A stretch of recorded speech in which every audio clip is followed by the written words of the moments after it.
नमस्कार साथियों, स्वागत है आप सभी का वाईडी एग्रीकल्चर एकेडमी के डिजिटल प्लेटफॉर्म पर। मैं नीलेश पटेल आप सभी का हार्दिक स्वागत करता हूं। सभी प्यारे बच्चे आज के सेशन में हमारे बीच उपस्थित हुए हैं। आज का जो सेशन होगा पादप रोग विज्ञान यानी प्लांट पैथोलॉजी, जो एजीटीए वाले बच्चों के लिए बहुत ही महत्वपूर्ण टॉपिक होने वाला है। साथ ही साथ जो पीजीटी की तैयारी कर रहे हैं बच्चे, वो भी इस क्लास को देख सकते हैं।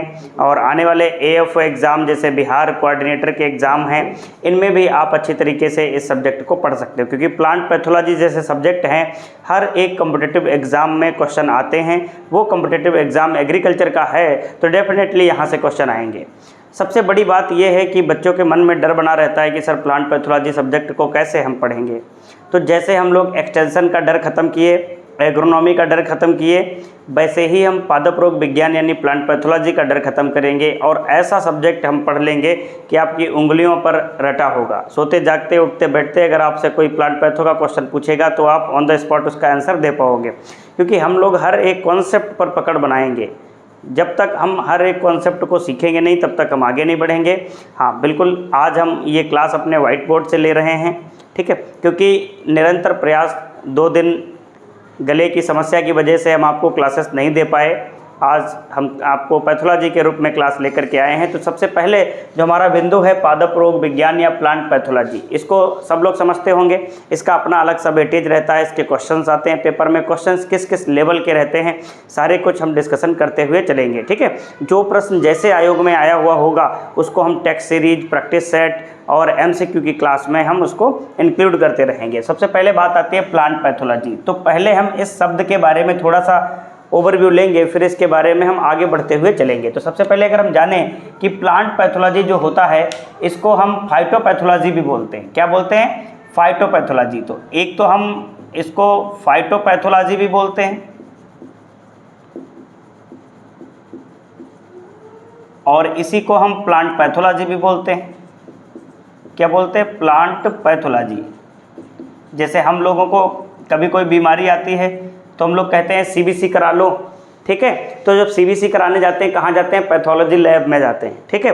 ऐसे ही पादपों का भी पैथोलॉजी लैब होता है और उसमें पादपों के रोगों का, जो रोग कारक होते हैं, उनका अध्ययन किया जाता है। तो फाइटोपैथोलॉजी या प्लांट पैथोलॉजी दोनों एक ही चीज़ हैं, घबराने की बात नहीं है, दोनों का नाम एक ही है। अब हम बात करते हैं सबसे पहले ये कौन सी भाषा से लिया गया है।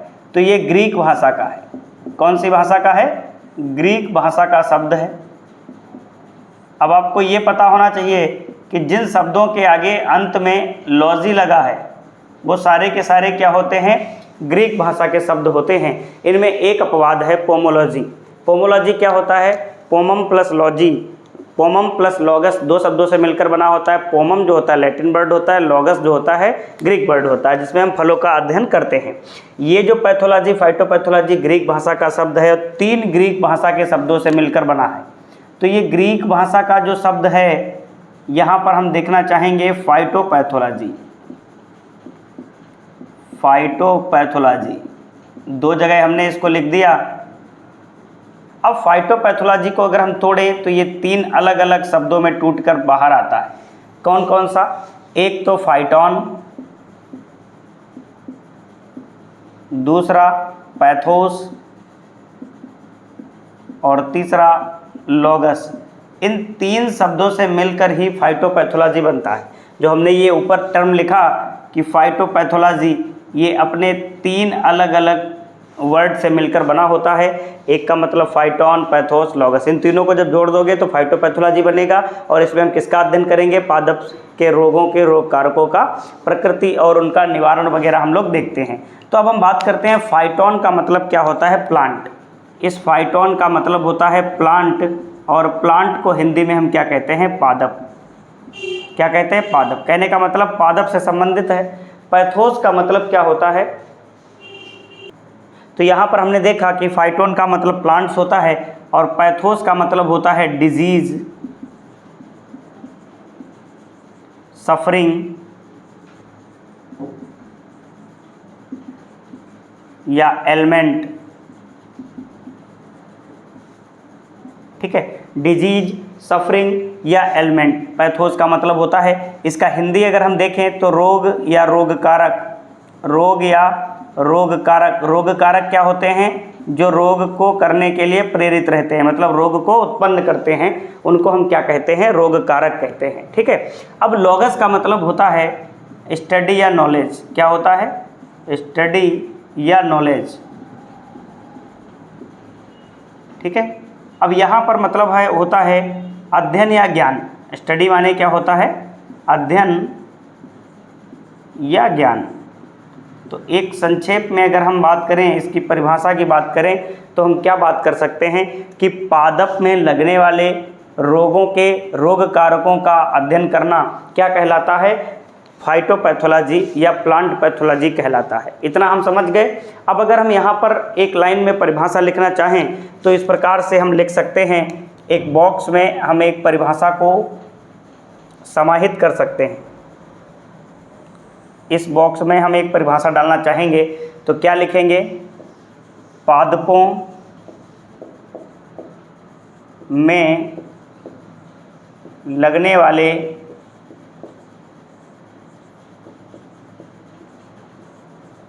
रोगों के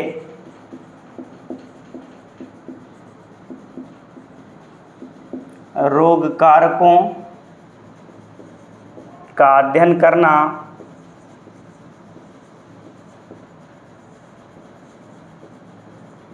पादप रोग विज्ञान कहलाता है।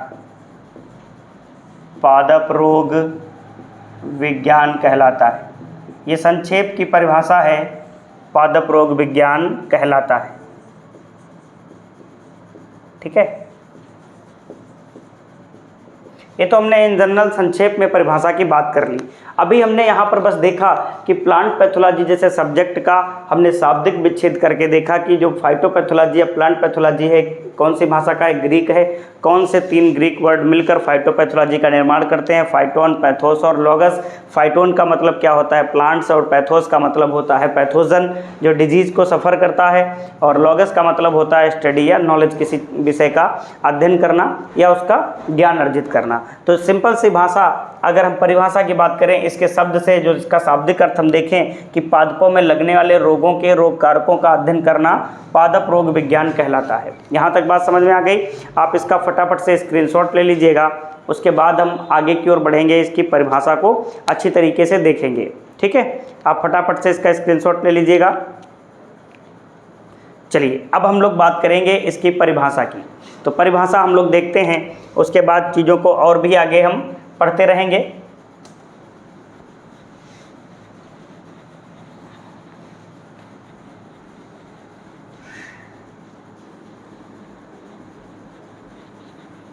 अब इसकी परिभाषा हम लोग देख लेते हैं।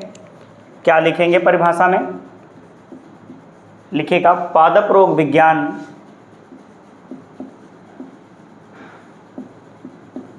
पादप रोग विज्ञान कृषि, वनस्पति या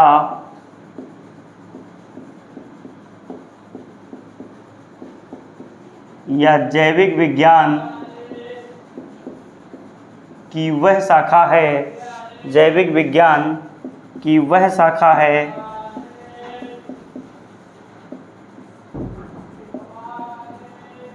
जिसमें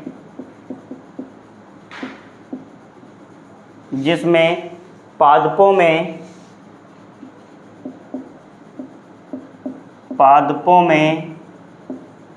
होने वाली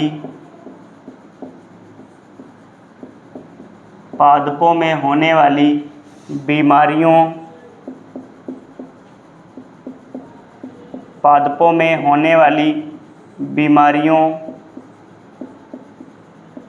या विकारों के रोग कारकों की प्रकृति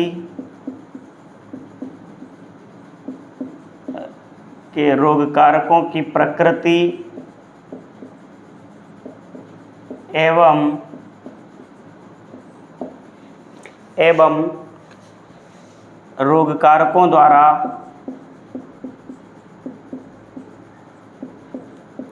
रोग कारकों द्वारा हुई हानि तथा रोग व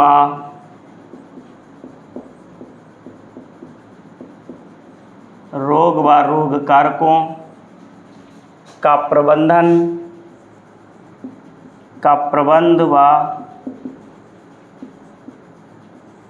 प्रबंध या नियंत्रण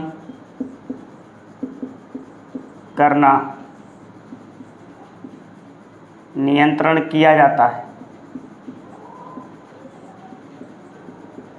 कहने का मतलब है, परिभाषा की अगर हम बात करें तो प्लांट पैथोलॉजी एग्रीकल्चरल, बोटेनिकल और biological science which deals with the study of pathogen या study of causes of disease resulting losses and management और control of plant disease and pathogen. ठीक है, तो अगर हम बात करें कि पादप रोग विज्ञान जो है वो कृषि, वनस्पति या जैविक विज्ञान की शाखा है।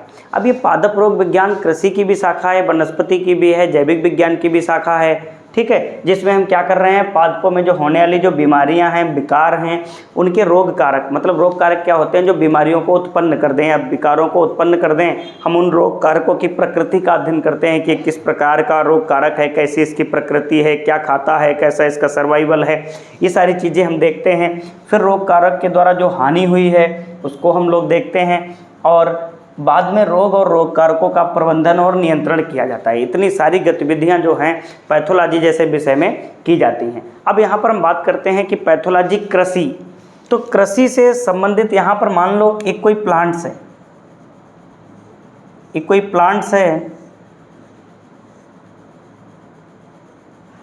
ठीक है, ये प्लांट्स है, एक कोई ये क्रॉप है, ठीक है, ये कोई ये क्रॉप है, एक कोई ये क्रॉप है, ठीक है, ये इस प्रकार से कोई क्रॉप्स हैं।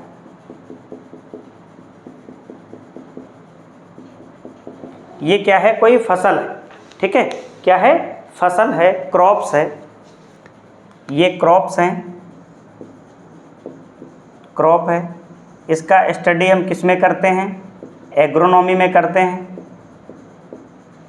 किस में करते हैं, एग्रोनॉमी में करते हैं। और ये किसके अंतर्गत आता है, एग्रीकल्चर के अंतर्गत आता है कि नहीं आता है।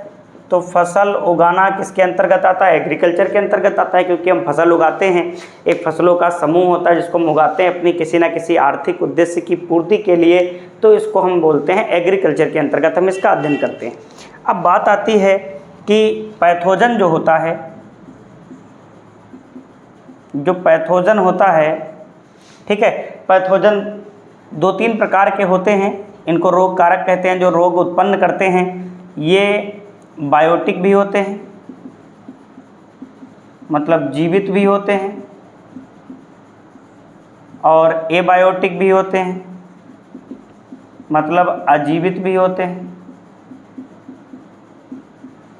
ठीक है, और मीज़ोबायोटिक भी होते हैं।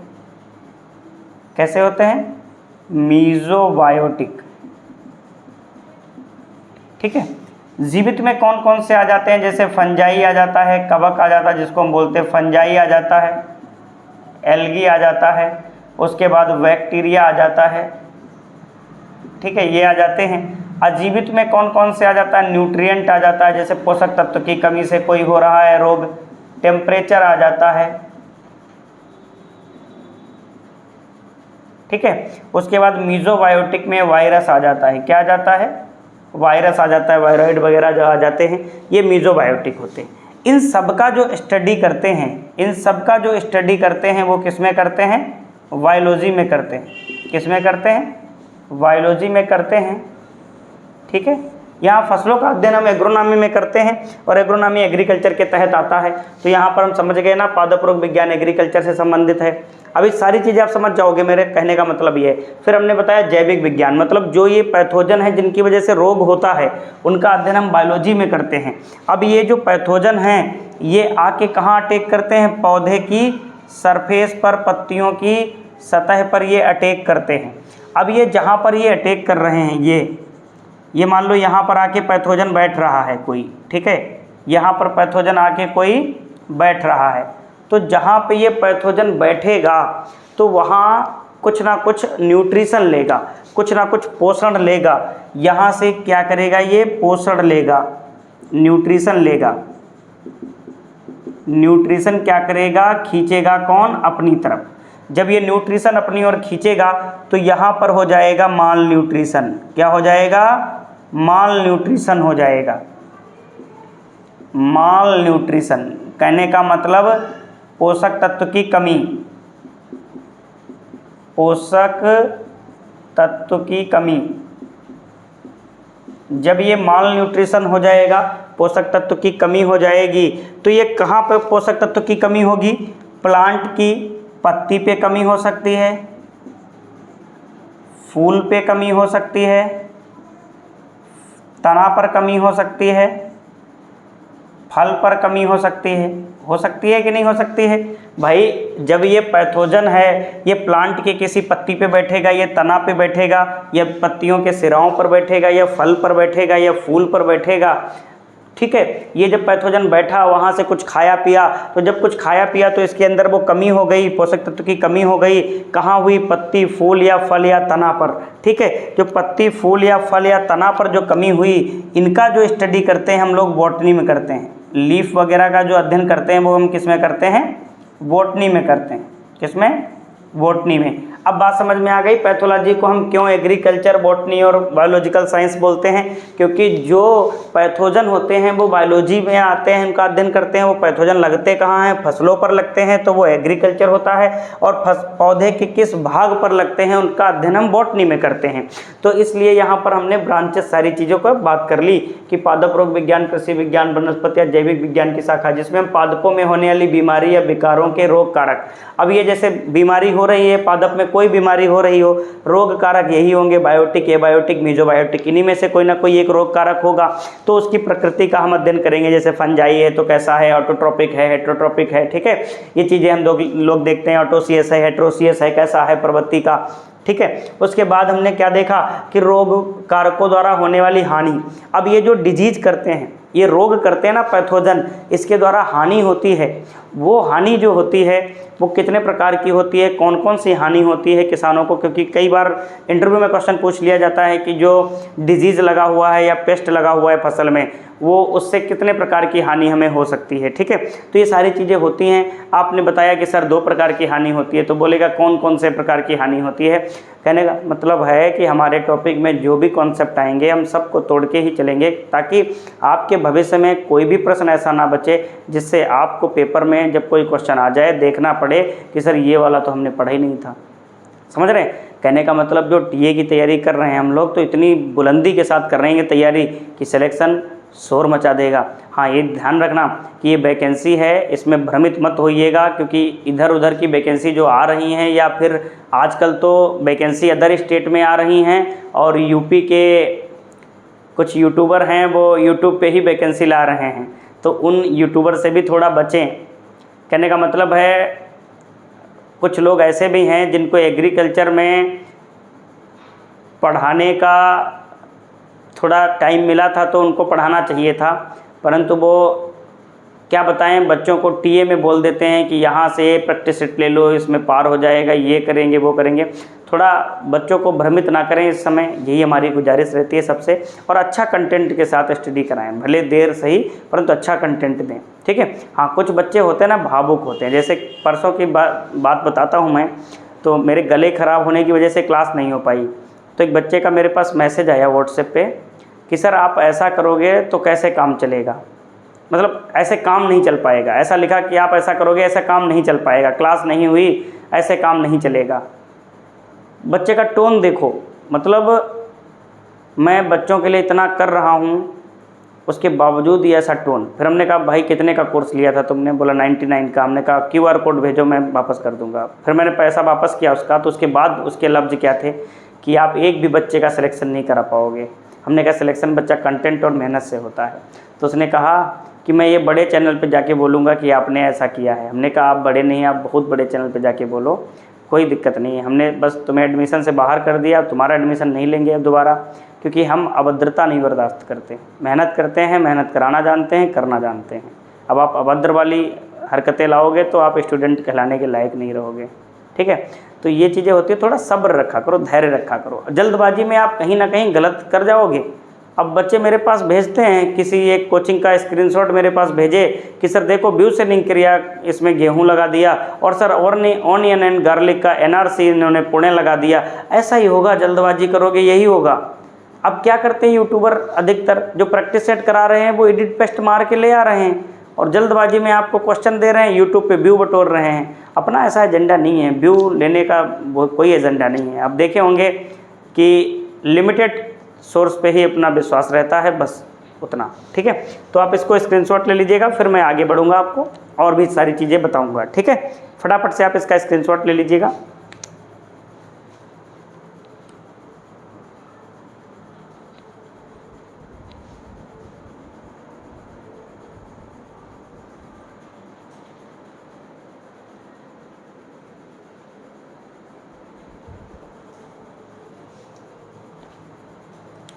चलिए आगे हम लोग बात करते हैं कुछ अन्य पॉइंट्स पर। हमने परिभाषा देख ली, हमने शाब्दिक विच्छेद देख लिया, हमने और भी सारी चीज़ों का डिस्कशन कर लिया। अब हम लॉसेस बता दें आपको कितने प्रकार के लॉसेस होते हैं, फिर उसके बाद आगे की चर्चा करते हुए अपने टॉपिक को आगे बढ़ाते हैं, ठीक है। तो हमने बताया कि लॉसेस कितने प्रकार के होते हैं, ये सारी चीज़ें अपने को देखना है। तो जैसे मान लो कोई एक प्लांट है,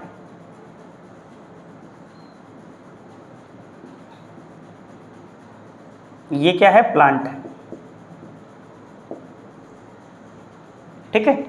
अब ये पैथोजन है, ये कोई रोग कारक है, इसी को रोगजनक भी कहते हैं कहीं कहीं, जिसको हम पैथोजन बोलते हैं। क्या बोलते हैं, पैथोजन बोलते हैं। अब ये रोग कारक या पैथोजन इस प्लांट की सतह पर आया, यहाँ पर आया, इसने क्या किया, आक्रमण किया, इसने अटैक किया, कहाँ पर, प्लांट के किसी न किसी पार्ट पर। इसने जब प्लांट के किसी न किसी पार्ट पर अटैक किया तो यहाँ यहाँ यहाँ ये हर जगह कुछ ना कुछ खाने के फिराक में घूमता रहा। पैथोजन है, ठीक है, कुछ ना कुछ खाएगा। तो अब ये क्या किया, जब ये रोग कारक या रोगजनक पैथोजन था, इसने प्लांट पर अटैक किया और यहाँ से पोषण लेना प्रारंभ कर दिया। यहाँ से जब ये पोषण लेना प्रारंभ कर दिया, पोषण ग्रहण करना प्रारंभ कर दिया, कहाँ से, इस प्लांट से। जब ये पोषण ग्रहण करना प्रारंभ कर दिया तो क्या हुआ, यहाँ पर कुछ लक्षण दिखाई पड़े। किसके लक्षण दिखाई पड़े, किसी भी पोषक तत्व के या पत्तियों के सूखने के, इस प्रकार के सिम्टम्स दिखाई पड़े, लक्षण दिखाई पड़े। कोई भी जब बाहरी आक्रमणकारी आता है और हमारे देश में आक्रमण करता है तो उसकी कमियां दिखाई पड़ती हैं कि नहीं दिखाई पड़ती, हमारे देश की कमियां, ठीक है। तो मान लो ये बाहरी पोषक पैथोजन आया और हमारे पौधे पर अटैक किया, पौधे के अंदर से जितना भी सैप था वो उसने चूस लिया सारा मटेरियल। अब ये पौधा बेचारा गरीब हो गया, मतलब ताकत से गरीब हो गया, इसके पास कुछ बचा नहीं, तो ये बेचारा मुरझाने लगा, सूखने लगा, तो ये लक्षण देने लगा। और लक्षण देने लगा तो हमें पता चला कि हमारी पत्तियां नष्ट होने वाली, हमारे तने नष्ट होने वाले, हमारी टहनियाँ बर्बाद होने वाली। तो जब ये सब बर्बाद हो जाएंगी, ये लक्षण आ जाएंगे, तो हमारे प्लांट को क्या होगा, लॉसेस होगा। क्या होगा, हमारे प्लांट को लॉसेस होगा, हानियाँ होंगी, या हानि लिख सकते हैं, लॉस लिख सकते हैं इसको, ठीक है। तो हानि होगी, हमारे प्लांट्स को हानि होगी। और कितने प्रकार की हानि होती है तो ज़रा देखते हैं। तो ये सिम्टम आ गए, पेड़ हमारा बर्बाद हो गया, फसल बर्बाद हो गई, तो हमारे सिम्टम की वजह से फसल क्या हुई, बर्बाद हो गई, फसल बर्बाद हो गई। और जब फसल बर्बाद हुई तो उससे हमें लॉसेस देखने को मिला, और लॉसेस दो प्रकार का देखने को मिला। एक डायरेक्ट लॉसेस,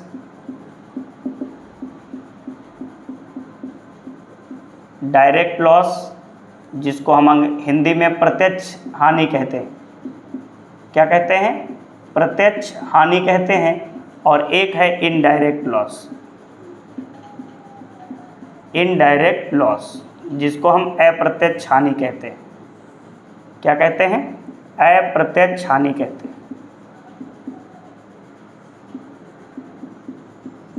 तो हमने देखा यहाँ पर कि प्रत्यक्ष हानि और अप्रत्यक्ष हानि दो प्रकार से हमने देखा कि भाई कोई पैथोजन आ रहा है, इस पे कुछ खा पी रहा है तो पौधा मुरझा रहा है, लक्षण दे रहा है, उससे फसल बर्बाद हो रही, यील्ड नहीं मिल रही, तो हमें हानि हो रही है। हमें किसानों को हानि दो प्रकार से होती है, एक तो डायरेक्ट लॉस, एक इनडायरेक्ट लॉस। अब डायरेक्ट लॉस में क्या होता है? एक तो क्रॉप यील्ड लॉस होता है। क्या होता है? क्रॉप यील्ड लॉस, मतलब फसल उपज हानि होती है। क्या होती है? फसल उपज हानि। कहने का मतलब जब ये रोग लग जाता है तो हमारी फसल की जो उपज होती है वो हमें कम मिलती है, तो ये डायरेक्ट लॉस हो गया किसान को। भाई हेल्दी हमारा धान खड़ा है, उसमें गंधी बग आके लग जाए या कोई उफरा डिजीज़ लग जाए या भूरा धब्बा लग जाए तो हमारा जो उपज आएगी वो कम आएगी ना, तो ये किसानों को डायरेक्ट हानि हुई ना इसकी।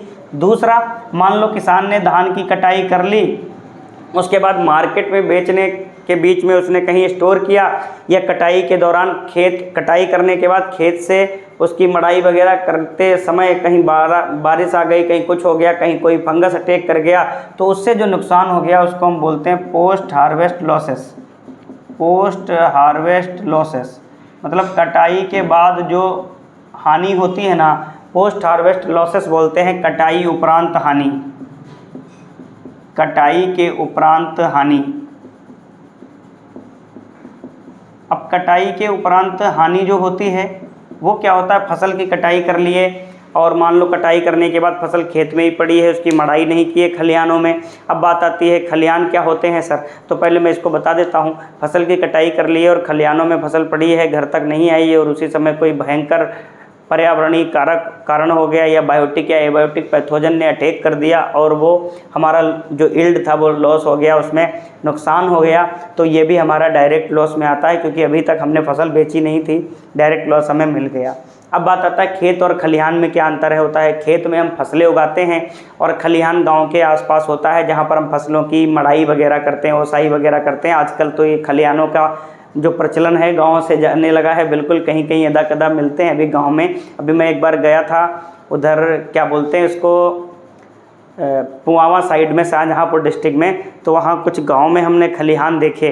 बाकी तो इधर तो खलिहान का प्रचलन धीरे धीरे समाप्त हो रहा है। अब इनडायरेक्ट लॉस में हम क्या देखते हैं, तो इनडायरेक्ट लॉस में हम देखते हैं सबसे पहली बात तो use of chemical. Use of chemical की बात करते हैं। जब हमारे यहाँ रोग लगता है तो हम कोई ना कोई केमिकल प्रयोग करते हैं, रसायन का प्रयोग करते हैं। जब हम रसायन का प्रयोग करते हैं तो उसमें हमारा पैसा जाता है कि नहीं जाता है। हम खेती किस लिए कर रहे हैं? पैसा आने के लिए, और हम रोग लगने पर उल्टा पैसा लगा रहे हैं, तो हमारा नुकसान हुआ कि नहीं हुआ। इस नुकसान को हम इनडायरेक्ट लॉस में काउंट करते हैं, इसको डायरेक्ट लॉस में काउंट नहीं करते हैं। उसके बाद केमिकल हो गया, फिर use of disease control measure. Use of disease control measure, ठीक है। कौन कौन से डिजीज कंट्रोल? बायोलॉजिकल, ठीक है, और एग्रोनॉमिकल।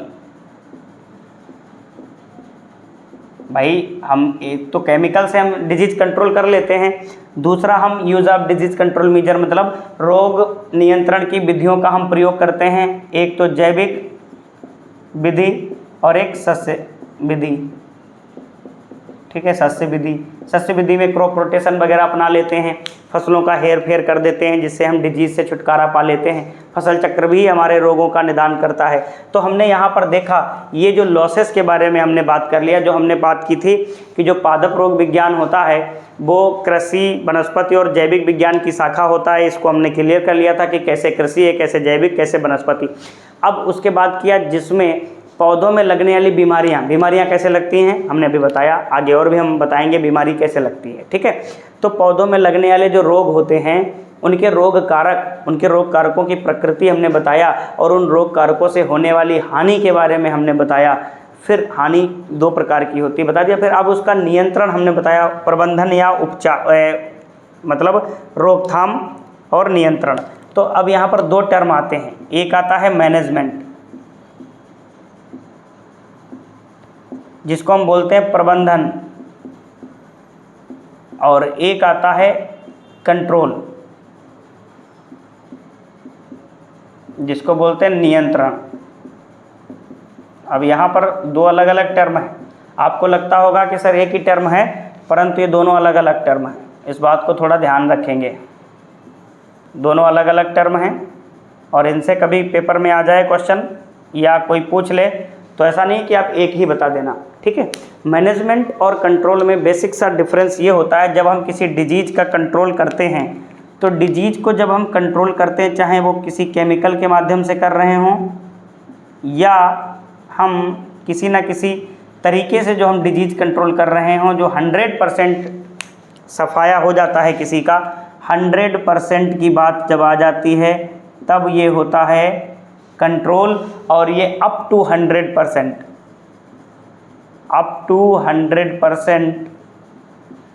या बिलो 100%, ठीक है, लेस देन 100%।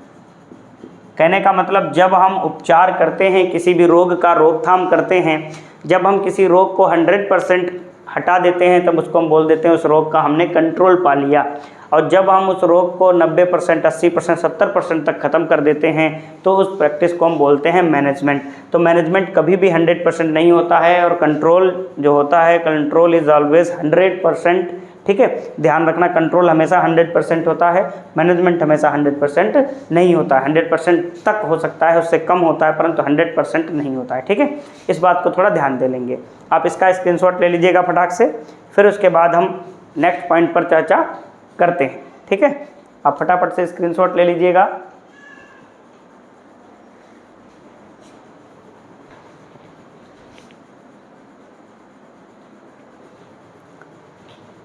चलिए आगे हम लोग और भी चर्चा करेंगे, इससे रिलेटेड कुछ पॉइंट्स पर और चर्चा करने वाले हैं। तो अब देखते हैं हम लोग कि आगे की कहानी में हम आपके क्या चर्चा करने वाले हैं, किन बिंदुओं को हम देखने वाले हैं। देखिए, एक एक कॉन्सेप्ट हम आपको पढ़ाते हुए समझते हुए चलेंगे, ताकि आप पैथोलॉजी पहली बार भी अगर पढ़ रहे होगे तो आपको कोई प्रॉब्लम नहीं होगी, ठीक है।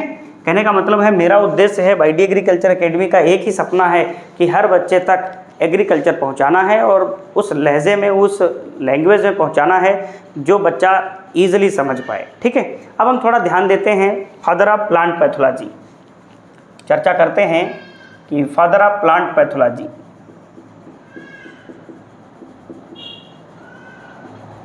फादर ऑफ प्लांट पैथोलॉजी,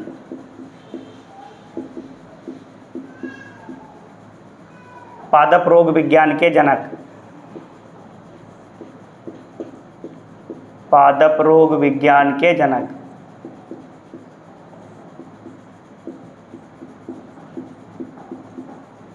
अब पादप रोग विज्ञान के जनक की जब बात आती है तो हमारे जहन में 2 बातें आती हैं। एक तो हम विश्व में देखेंगे और एक हम भारत के केस में देखेंगे। एक हम भारत के केस में देखेंगे, ठीक है, भारत में देखेंगे, और एक हम विश्व के केस में देखेंगे। दोनों पर हम लोग अच्छी तरीके से चर्चा करेंगे। तो अब बात करते हैं विश्व में पादप रोग विज्ञान के जनक जो हैं वो हैं एंटोन डी वेरी। कौन है? Anton de very, Anton de very. ये विश्व में पादप रोग विज्ञान के जनक हैं एंटोन डी वेरी साहब, और भारत में जो पादप रोग विज्ञान के जनक हैं एडविन जॉन बटलर, जिनको हम शॉर्ट में ईजे बटलर भी कहते हैं। ध्यान देना, ये जॉस बटलर नहीं है इंग्लैंड के विकेट कीपर, राजस्थान रॉयल्स के विकेट कीपर, ठीक है, ये ईजे बटलर हैं, एडविन जॉन बटलर। ये हमने पिता की बात कर ली कि एंटोन डी वेरी साहब और ईजे बटलर साहब। अब थोड़ा जानते हैं, एक बार क्वेश्चन पूछा गया है कि एंटोन डी वेरी साहब का जन्म कहाँ हुआ था। तो इनका जो जन्म है वो हुआ 26 जनवरी 1831 को इनका जन्म होता है। कहाँ होता है? जर्मनी में। तो ये बहुत बार पूछा गया कि एंटोन डी वेरी साहब क्या हैं? जर्मन साइंटिस्ट हैं। क्या हैं? जर्मन साइंटिस्ट हैं। और इनकी मृत्यु की बात अगर की जाए तो इनकी मृत्यु पर अगर हम चर्चा करें तो इनकी मृत्यु जो होती है वो 19 जनवरी, इत्तेफाक देखो जनवरी में पैदा हुए, जनवरी में ही मरे 1888 को। और कहाँ मरे? फ्रांस, जहाँ पर एफिल टावर है। क्या है? एफिल टावर है। ठीक है। इन्होंने नामकरण किया किसका? Phytophthora infestans,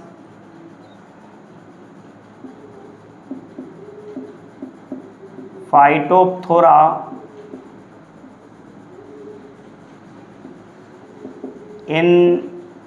infestans. ये क्या है? ये कवक है। ठीक है, का नामकरण इन्होंने ही किया। फाइटोप्थोरा इन्फेस्टांस कवक का नामकरण किया। इस कवक से क्या होता है? आलू का पछेती झुलसा, आलू का पछेती झुलसा, आलू का पछेती झुलसा होता है, जिसको लेट ब्लाइट कहते हैं। लेट ब्लाइट ऑफ पोटैटो बोलते हैं। ये कब आया था? तो 1844 से लेकर के 45 में आया था। कहाँ आया था? आयरलैंड में, आयरलैंड में आया था। आलू का पछेती झुलसा, इसलिए इसको आयरिश फेमाइन कहते हैं। आयरिश फेमाइन, आयरिश फेमाइन का कारण। ठीक है, कौन सा? आलू का पछेती झुलसा आयरिश फेमाइन रोग का कारण, आयरिश फेमाइन का कारण बना था, जहां लाखों लोग मारे गए थे। मरे थे मतलब आयरलैंड की ये मुख्य फसल है आलू, इसी में पछेती झुलसा आता है। दिसंबर के टाइम पे लगता है, पत्तियों में अंदर से बाहर की ओर फफोले टाइप के पड़ जाते हैं। ठीक है, तो अब हमने यहाँ पर बात कर ली, जब ये रोग लगा था 1844-45 के समय में, तब लोग इसको मानते थे कि ये दैवी आपदा है, ये देवी जी नाराज़ हो गई और उस वजह से ये ऐसा रोग आ गया और हम लोगों की मानवों के जान माल की हानि हो गई। परंतु 1846 में सर्वप्रथम एक वैज्ञानिक ने प्रयास किया।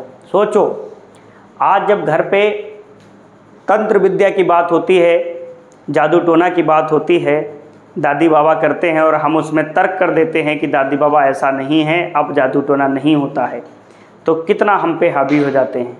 और वो ज़माना देखो 1845-46 का, बारकेली साहब कितना संकट झेले होंगे जब उन्होंने विरोध किया कि ये दैवी आपदा नहीं है, ये फंगस के द्वारा होता है और उस फंगस का नाम होता है बोट्राइटिस इन्फेस्टांस। बारकेली साहब ने सबसे पहला प्रयास किया था। कितनी चुनौतियों का सामना किए होंगे। बाद में यही एंटोन डी वेरी साहब ने कहा कि ये सर बोट्राइटिस इन्फेस्टांस थोड़ा सही नहीं लग रहा है, इसका नाम फाइटोप्थोरा इन्फेस्टांस कर दीजिएगा। ठीक है, तो इन्होंने 1865 के आसपास फाइटोप्थोरा इन्फेस्टांस नाम कर दिया। तो ये हमने यहाँ पर एंटोन डी वेरी साहब के बारे में समझ लिया। अब थोड़ा ईजे बटलर साहब के बारे में जान लेते हैं।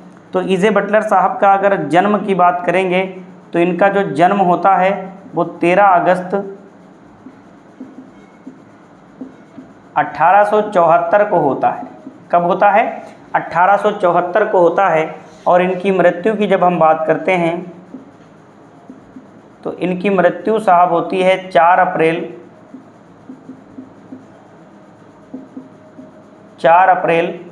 1943। ध्यान देना, 1943 में भारत के बंगाल में एक घटना घटती है जिसका नाम होता है बंगाल फेमाइन, बंगाल में अकाल। किसकी वजह से पड़ा था? बंगाल की मुख्य खाद्य फसल चावल, और उस वर्ष चावल पूरा नष्ट हो गया था धान का भूरा पत्ती धब्बा रोग हेलमिंथोस्पोरियम ओराइजी नामक कवक से, जिसको ड्रिसलेरी ओराइजी भी कहते हैं। उस कवक की वजह से पूरी फसल चपेट में आ गई और लाखों लोग मारे गए उसमें भूखमरी के चक्कर में, क्योंकि वहाँ की भी मुख्य खाद्य फसल क्या थी?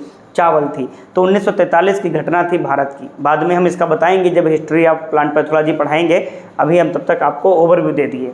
अब इन्हीं को ई.जे. बटलर साहब को बोला जाता है कि father of mycology in Ireland.